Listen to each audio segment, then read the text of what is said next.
So the next article I wanted to take a look at is entitled Pastor Blames Satan and Liberal Crazies, but not COVID, for church closures. This is by Hemant Mehta on the Friendly Atheist website. And this is just one of two articles I wanted to read about this guy, Pastor Greg Farrington. I hadn't really heard about him before now, pretty much, but he's fairly famous in the evangelical world, apparently. He's well known. He's got notoriety at the very least. And he runs a fairly big church. So I wanted to read this article, and then there was another one that I wanted to take a look at in a minute. So let's read this one and see what it has to say. Pastor Greg Farrington of Destiny Church in Rockland, California knows exactly why churches are closed for much of 2020. Was it because of COVID? Nope. It's because Satan is trying to persecute Christians. So there's this Twitter account called Christian Nightmares, and I've been following them for a little while. They basically talk about evangelical nutcases and the crazy messed up stuff that they do. And this is a tweet by them about Farrington. It says, Pastor Greg Farrington says churches weren't closed for in-person gathering because of the coronavirus, but because there's a demonic strategy to silence the church and that liberal crazies are trying to shut down churches. This is an actual quote from Greg Farrington. There was a video that Greg Farrington put out, and this is a quote from that video. He says, here are some current trends in the church world today. 30 to 40% of the people who attended church before COVID will never return to church. 20% of all churches in America will never open their doors again. And 70% of pastors are looking for another place of employment. That's good news. I view that as good news, right? The church is closing down. But that's actually giving me a little bit of insight into why churches are fighting the closures so hard. You know, why they're fighting like the in-person gathering stuff. Why can't they just meet over Zoom like any sensible, normal human being would? It's because they believe that the brainwashing is going to be unplugged and their people aren't going to come back. And people can just as easily donate through PayPal and attend church over Zoom. But rumor has it, Jehovah's Witnesses are losing members like fucking mad right now, too. There's this program that Jehovah's Witnesses have going, right? It's this foreign language program. So Jehovah's Witnesses are always trying to expand into new territories and set up foreign language kingdom halls, if possible. Now, I live in West Virginia. So there wasn't really a need for a foreign language congregation in my area. There aren't many Spanish speakers here, and the ones that are here, they speak English too. So instead of setting up a foreign language congregation here, Jehovah's Witnesses were trying to set up an ASL congregation, basically a sign language congregation for deaf people. And I was learning ASL when I was a teenager as a Jehovah's Witness to try to contribute and help in that effort to create the congregation that was needed because people couldn't hear very well. It didn't end up happening, although I did learn a little bit of sign language as a result. But the result of people going to a foreign language congregation is sometimes that brainwashing gets unplugged because they're still going to meetings and still sitting there and listening, but they understand less of it. The result is people's brainwashing basically gets unplugged. They can't understand the language that's being spoken to them, and they're starting to kind of fall off. Not really follow what the conductor is saying, not as much as if they were in their home congregation. And as a result, they stop going. A lot of Jehovah's Witnesses are lost to the religion because the brainwashing is unplugged. And that's exactly what this pastor here, Greg Farrington, is talking about. What he's complaining about right now is the fact that this brainwashing is being unplugged from people's minds because they're not attending church as regularly as they were before. They can show up through Zoom, but they're like, you know what, I got other things going on. I don't have to go to church today. And they don't end up going to church, and suddenly it's just unplugged, just like that. So his qualm is with the fact that brainwashing is being unplugged. That's really what this boils down to. So let's keep reading. This is a continued quote from Greg Farrington. You know why? It wasn't because of a virus. There was a demonic strategy to silence the church. This virus came from China where they silenced the church, and now the silence of a church in America is because there's a demonic force behind it. The reality of this moment is the demonic strategy is working. That means 31 million people will never come back to church. That means 80,000 churches will shut their doors and never meet again in that building. That means 420,000 pastors are looking for new jobs. Good.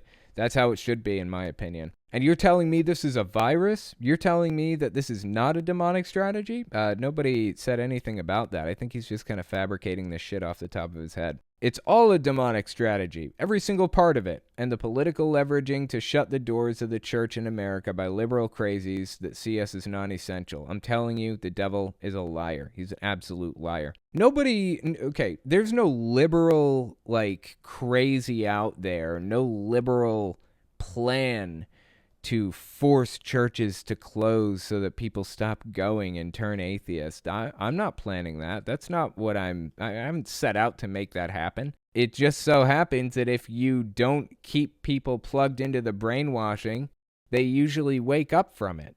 That's just how this shit works, man. I'm sorry. And honestly, I'm glad that that's how it's playing out.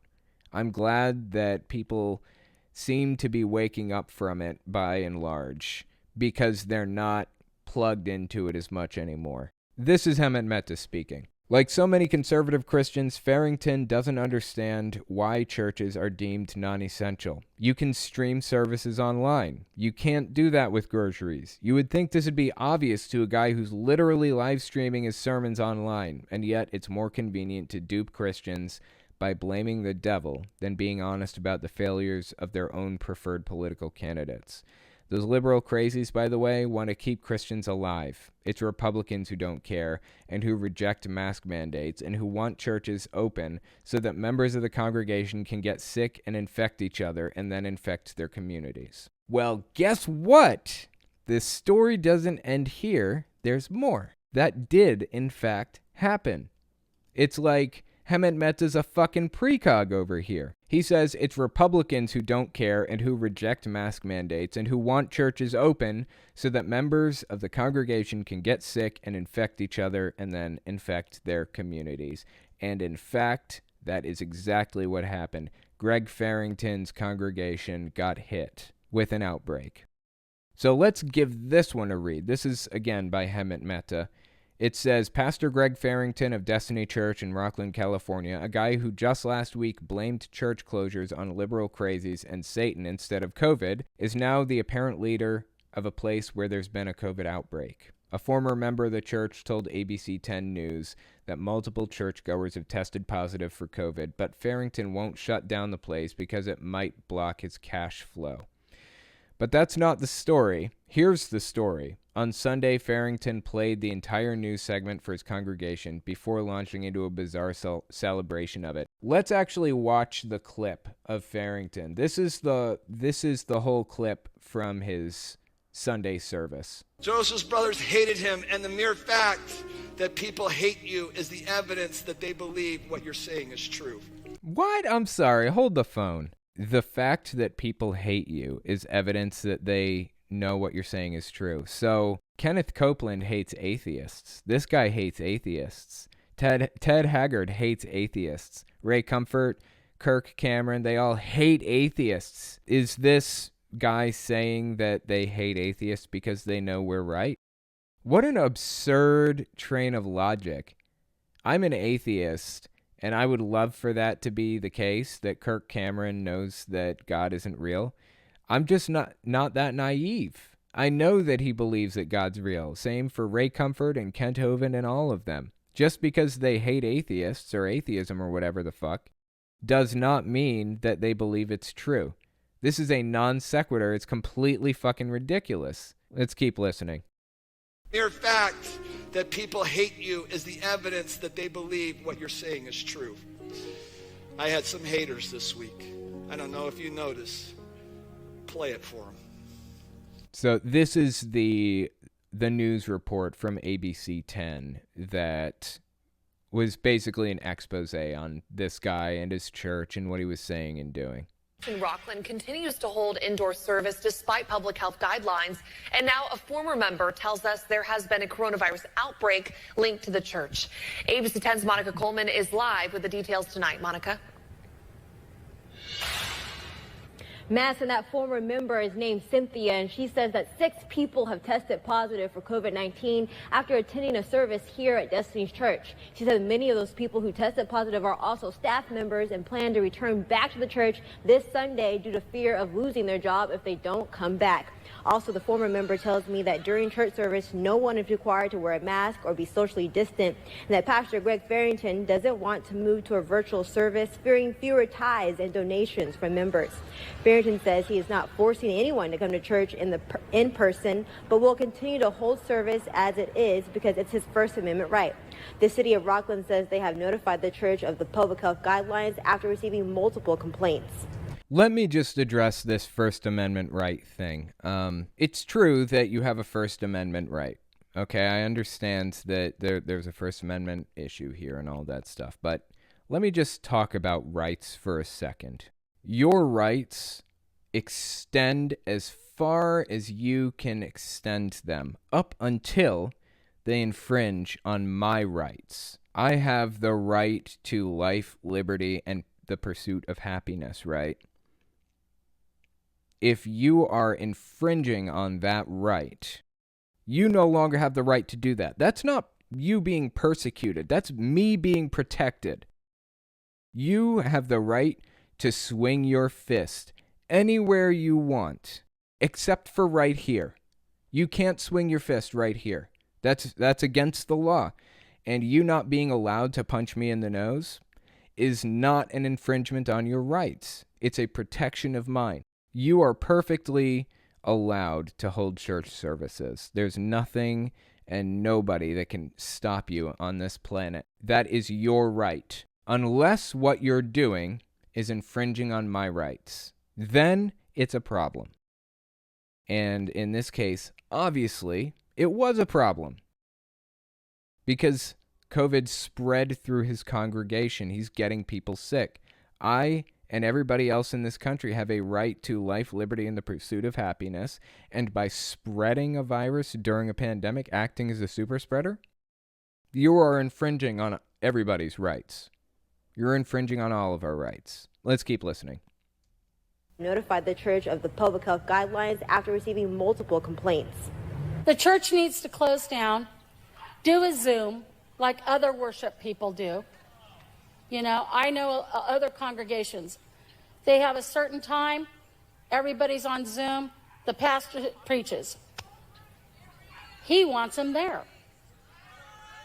He wants to make sure he gets that envelope. Placer County public health officers, and they say that there's any correlation to a cluster of COVID-19 outbreaks. Let me give you the good news. That's real. No, you think that's bad? That's good. That's good. Jesus says, "Blessed are they who persecute you for his." Persecute. Again, using the word persecute a little too freely there, isn't he? It's not persecution for other people's rights to be protected. There's a clear, distinct difference. You want to talk about persecution? Let's look at what black people went through between the years, 1600 or 1650 and now. You want to talk about persecution? Let's look at persecution. This dude hasn't seen a day of persecution in his fucking life. Doesn't know the meaning of the word. And he's sitting here telling us that he's so poor and persecuted because he is being told not to hold church services. But guess what? He's doing it anyways. All kinds of evil about you. I'm blessed. I'm blessed. The favor of God is on this house. I don't care what the haters say. God has put a jacket on me, and I am blessed. God has put a jacket on me, and I am blessed. What the fuck does that mean? What does that mean? God has put a jacket on me, and I am blessed. These people are fucking crazy, dude, and they're gonna get us killed. We are only as strong as our weakest link, and our weakest links right now are trying to get us all killed. Let's keep reading the article. This is Hemant Mehta speaking. How many people in his church have to die before he stops calling himself blessed? No one's persecuting this guy. He's just dumb enough to think denying the seriousness of COVID and putting his congregation in harm's way to the point where several members may have caught the disease is worth it as long as he gets to stay open and make money. The people trying to protect those members, he implies, are anti-Christian. This is yet another Christian death cult. If only there wasn't so much collateral damage associated with this disease. 100% agree. And I actually saw a message from Zolfner a second ago, a super chat, and it's relevant to the story. It says, I want to see you shirtless and you're infringing on my right to happiness. You're breaking the law. Interesting point. As ridiculous as that super chat appears to be, I want to address that. What you're doing here is trying to compel action from me. You're trying to force me to do something to appease your own happiness. You're allowed to make yourself happy, but you can't compel somebody else to make you happy for you. That's the difference in the law, in the Constitution. That's where the line is. You can't compel somebody to do certain specific things. You can't compel speech, for example. If you are walking by a pool and you see somebody drowning and you jump in to try to save them and you fail and you do something stupid and they die anyways, that may be on your hands. Legally speaking, that could be on your hands. If you walk by and don't do anything at all, you're not legally liable in any way because you can't be compelled to do something. You can't be compelled to take an action like that. Like, from a legal, constitutional type of perspective, that's where the line is. So what you're saying here seemingly debunked what I was saying about the Constitution and my right to life, liberty, and pursuit of happiness. You can't compel me to take an action, basically. But you can compel people to not take an action. So, anyway. It's an interesting legal perspective. It's an interesting legal argument, and there's a lot to talk about there. But thank you for the super chat anyway.